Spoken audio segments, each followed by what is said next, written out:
주의 말씀이 저 여러분의 삶 속에 온전히 이루어지기를 바랍니다. 경상도에는 짝지라는 말이 있습니다. 여러분 들어보셨습니까?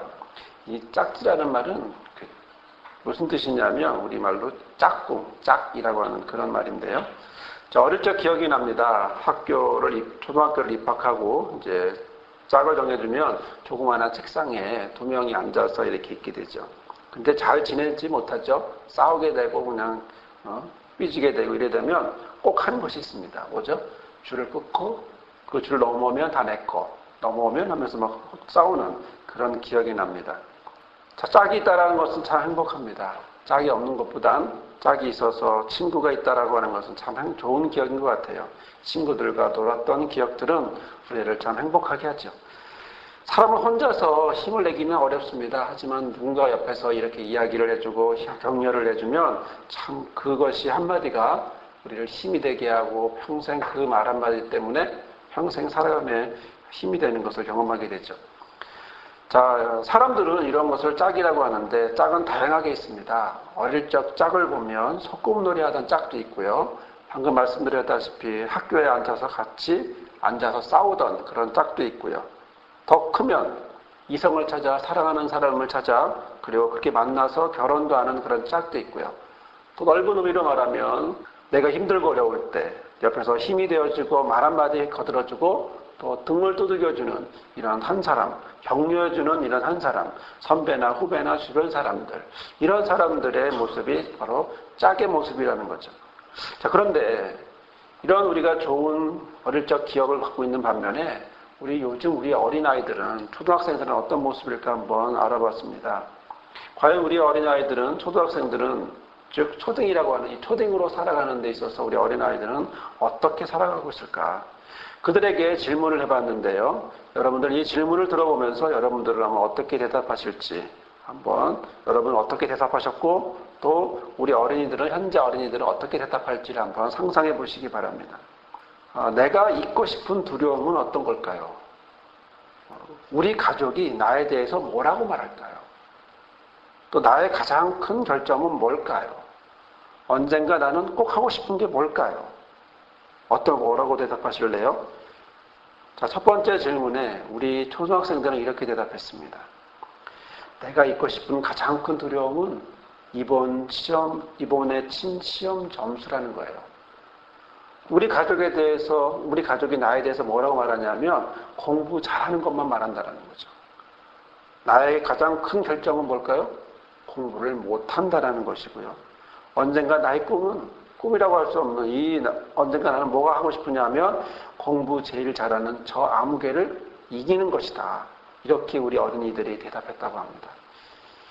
2007년 현재를 살아가고 있는 대한민국에서 초딩으로서 살아가려면 10명 중에 9은 과외를 해야 되고 평균 3과목 이상을 해야 되고 또 그 시간은 하루에 2시간 37분 정도 과외를 해야 합니다. 어떤 아이들은 5시간이 넘는데 그 중에 38%는 이유 없이 몸이 아플 때가 많다고 하고요. 어떤 아이는 심지어 13개의 학원을 다니는 아이도 있습니다. 5학년, 6학년 되는 아이들은 밤 10시까지 공부하는 건 당연한 기본적인 일이고 그 중에 7명은 또 학교 가기 싫다라고 얘기합니다.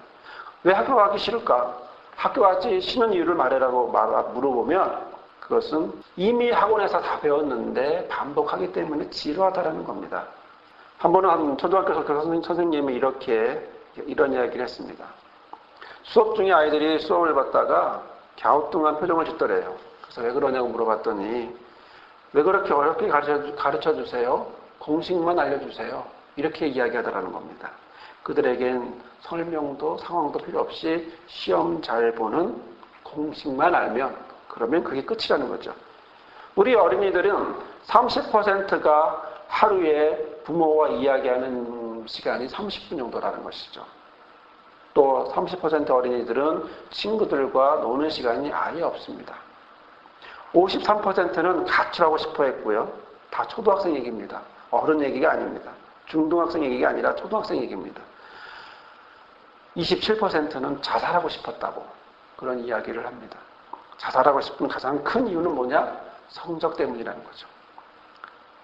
어떤 아이가 이렇게 고백했습니다. 성적이 너무 나빠서 고층 아파트에서 떨어지고 싶었는데 엄마가 생각이 나서 엄마가 불쌍해서 못했다고 말한 아이가 있었습니다. 몇 학년이었을까요? 고등학생이었을까요? 이 아이는 초등학교 2학년이었습니다. 아이들은 스트레스를 풀 만한 것이 없기 때문에 유일한 것이 PC방이라든가 컴퓨터 게임, 그 다음에 인터넷입니다. 부모 몰래, 엄마는 잠자고 있는지 알지만 부모 몰래 밤새도록 게임하고 그 다음에 학교를 가는 그런 아이도 있습니다.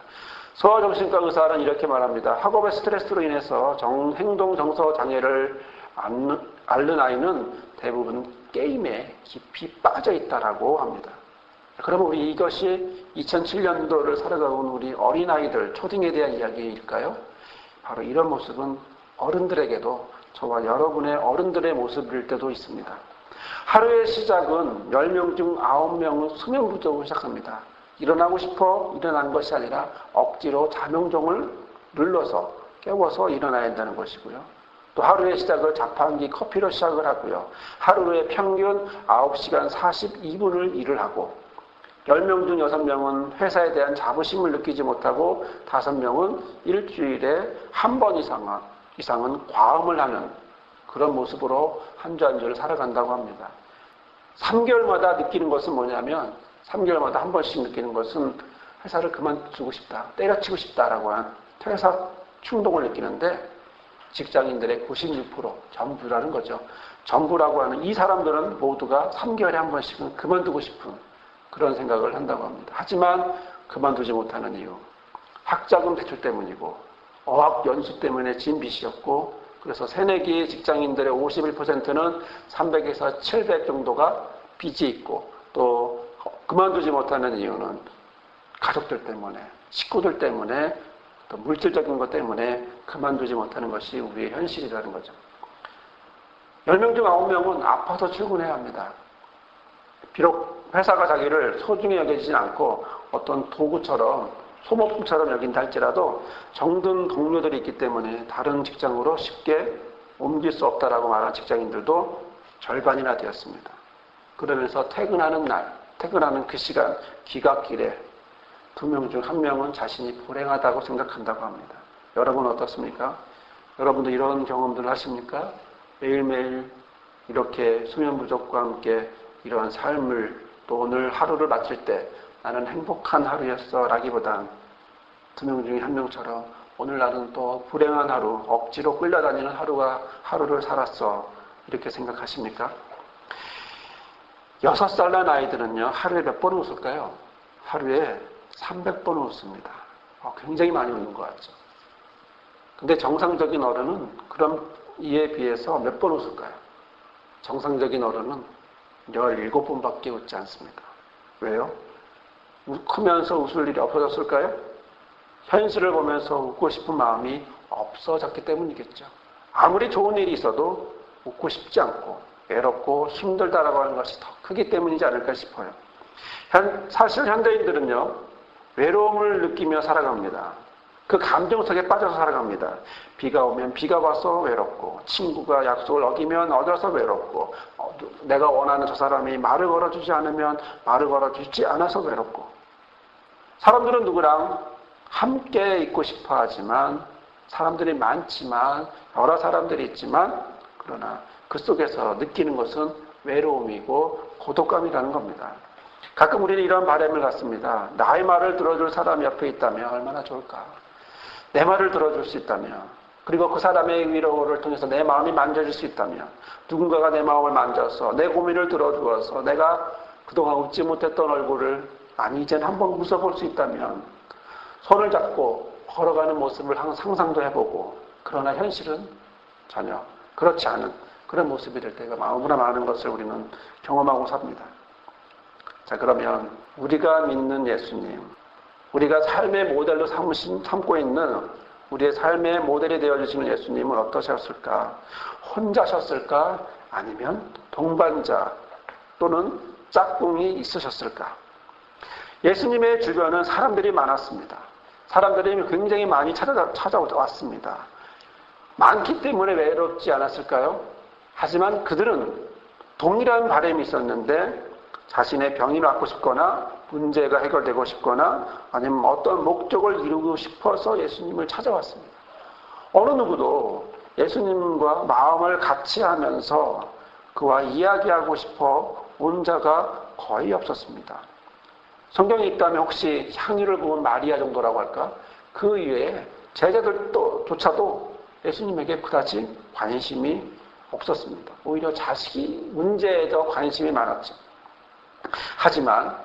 하지만 이런 군중 속에 외로움을 느끼시던 예수님, 사람이 많지만 아무도 자기 예수님에게 관심이 없고 겟세마네 기도 때 오히려 졸고 있는 그런 제자들과 함께 있었던 예수님이지만, 그러나 성경을 자세히 보시면 예수님은 혼자가 아니었다라는 거예요. 그에게는 항상 함께 하시는 분이 있었습니다. 그에게는 짝꿍이 있었어요. 누구였을까요? 그분은 성령이십니다. 성령께서 항상 짝꿍이 되어서 앞에 계속 같이 함께 계셨습니다. 예수님은 창세 전부터 성령과 함께 하셨습니다. 잉태될 때도 성령과 함께 하셨고, 세례받을 때도 하늘아버지의 소리와 함께 성령이 함께 하셨고, 시험 받을 때도 말씀을 전하고 사역을 행하시고, 또 십자가와 부활과 승천이 있었을 때도 성령께서 함께 하시고, 지금도 역시 보혜사 성령과 함께 하시죠. 오늘 말씀은 예수님의 사역 초기의 모습입니다. 사역 초기 사역에는 어떠셨을까? 이때는 예수님이 혼자 계셨을까? 아니요. 이때도 역시 예수님은 성령과 함께 하셨습니다. 우리가 읽은 말씀 위에 보면 14절에 이렇게 말합니다. 예수께서 성령의 권능으로 갈릴리에 돌아가시니 그 소문이 사방에 퍼졌고 라고 되어 있습니다. 성령의 권능으로, 바로 성령의 힘 안에서, in the power of the Spirit이라고 하는 바로 성령의 권능 안에서 예수님은 움직이셨다는 것입니다. 사실 이 본문을 보면서 저는 우리 교회와 연결이 되었습니다. 오늘 말씀과 공통된 부분이 우리 교회와 두 가지가 있는데요. 첫째는 예수님은 사역 초기이고 우리 교회도 사역 초기라는 겁니다. 이제 개척한 지 2달이 넘어 3달째 들어가고 있는, 한마디로 초기라고 하는 거죠. 둘째로는 뭐냐면 예수님은 대부분의 사역을 어디서 보냈냐면 갈릴리에서 보내셨습니다.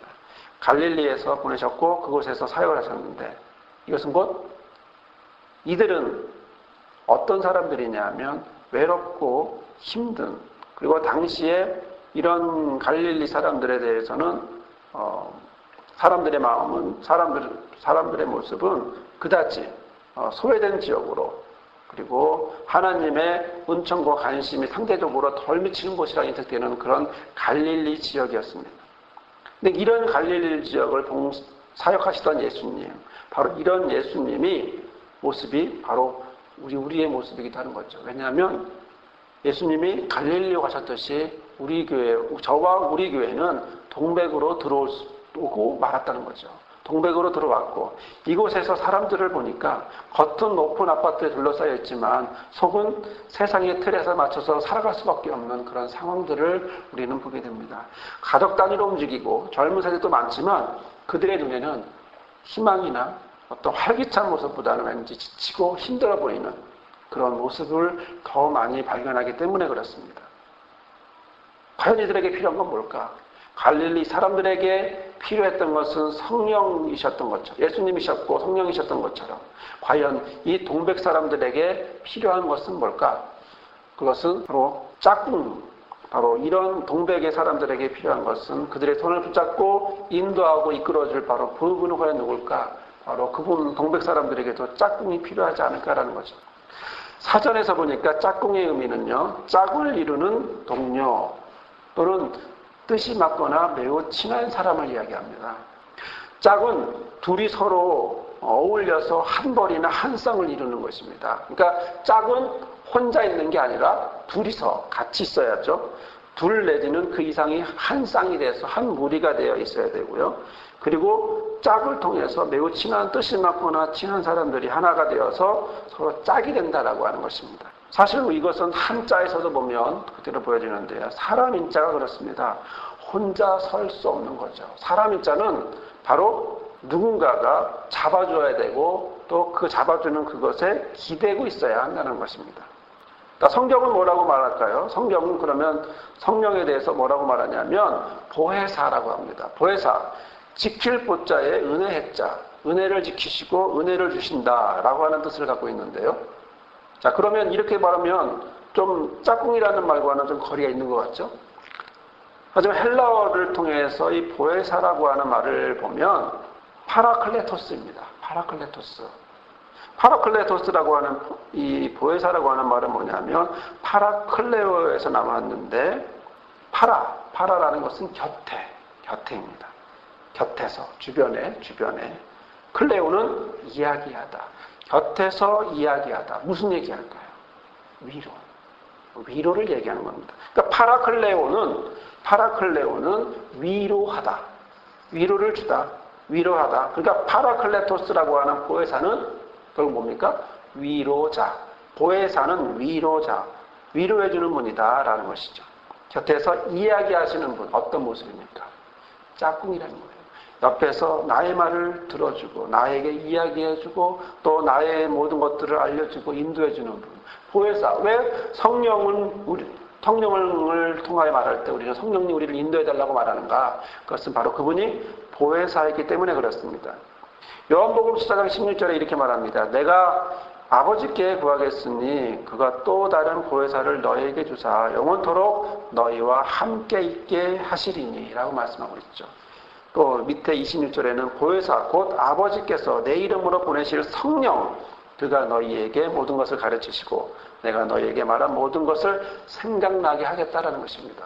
보혜사, 위로자예요. 그 위로자가 우리의 짝꿍이 되어서 그 짝꿍이 된 그가 우리와 영원토록 함께 하시고 우리에게 모든 것을 가르치시고 또 예수님이 말씀하셨던 모든 것을 생각나게 하시겠다라고 그렇게 말씀하고 있는 것입니다.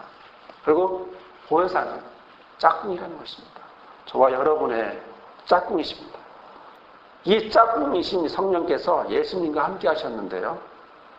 이 짝꿍이신 성령과 함께 하신 예수님, 바로 이러한 모습에서 우리가 5주째 우리 교회의 이름에 대해서 나누고 있습니다.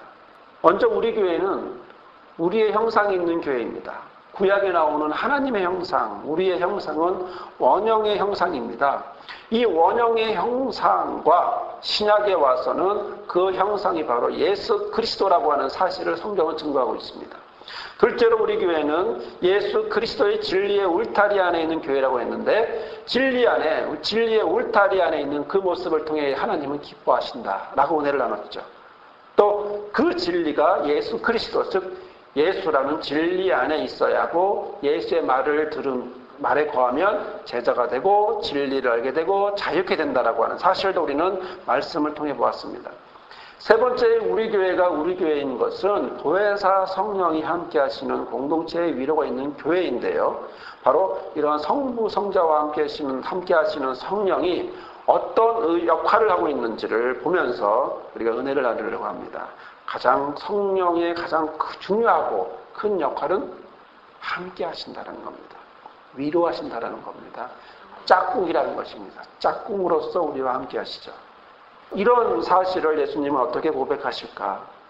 이렇게 함께 하시는 성령의 짝꿍이신 성령과 관계를 예수님은 어떻게 고백하실까요?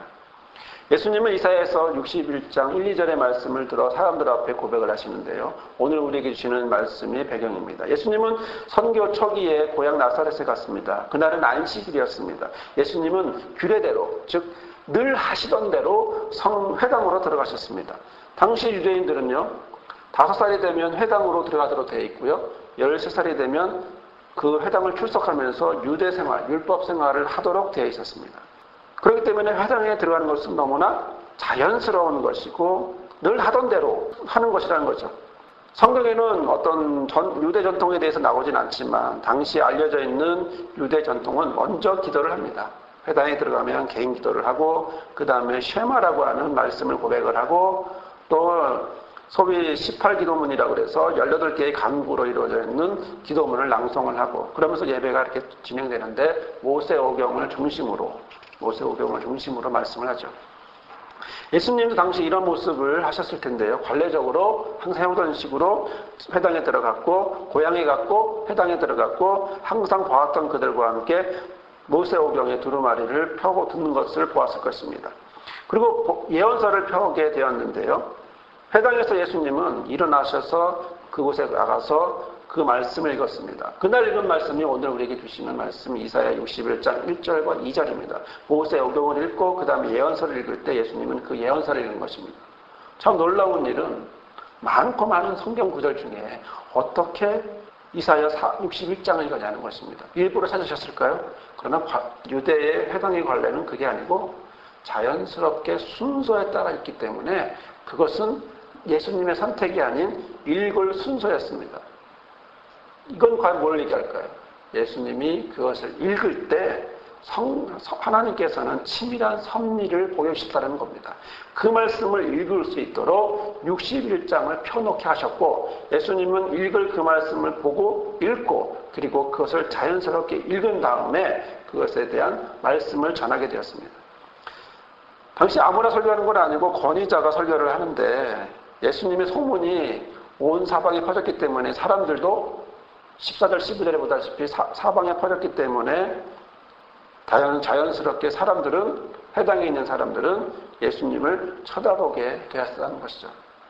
예수님이 영육간의 고통을 당하고 있는 모든 죄인들을 구원하기 위해서 이 땅에 오신 메시아라고 하는 사실을 성경 이사야 61장을 통하여 읽게 하시고 또 그를 알리려고 하셨던 하나님의 의도된 섭리에 대해서 사람들은 그 예수님을 주목합니다. 20절에 보면 다 주목하여 보더라. 이 주목하여 본다라고 하는 이 말의 뜻은 뭐냐면 그것은 눈을 고정시킨다. 그에게 응시한다라고 하는 것입니다. 그만큼 지금 분위기가 집중되어 있다는 거죠. 그 경청하는 그런 분위기로 되어 있었고요.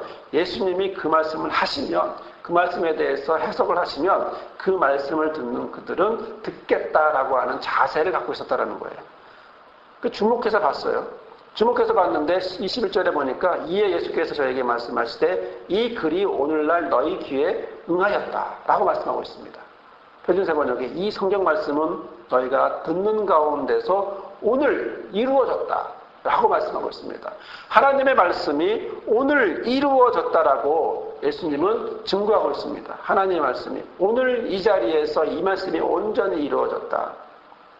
물론 많은 설명을 했을 것입니다. 그러나 그것을 다 쓸 필요는 없고 핵심만, 요점만 딱 정리해서 썼을 텐데요. 이 응하였다라고 하는 이루어졌다라고 하는 것은 플레로어입니다.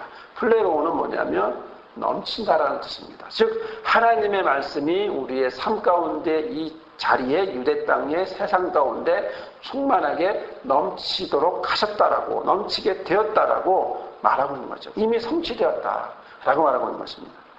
무엇이 성취되었을까요? 그럼 무엇이?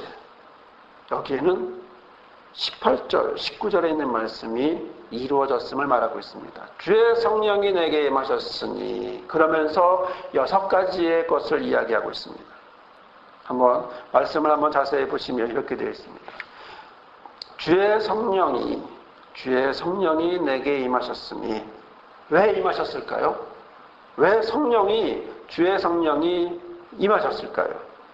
주의 성령이 임하신 것은 당시 여호와의 종에 대한 사명의 노래입니다. 바벨론 포로로 돌아와서 지치고 힘든 그들에게 피폐하고 영적 상태에서 힘들어하고 치유하고 회복되어야 될 그들을 향하여 한 사명자가 이러한 사명을 받았는데 어떤 것을 주려고 하느냐 하면 주의 성령이 내게 임하였고 그래서 6가지의 것을 행하라고 6가지의 것을 행하라고 하는 것입니다. 무엇을 위해서? 무엇 때문에? 즉 주의 성령이 내게 임하신 것은 내게 기름을 부으시기 위함입니다.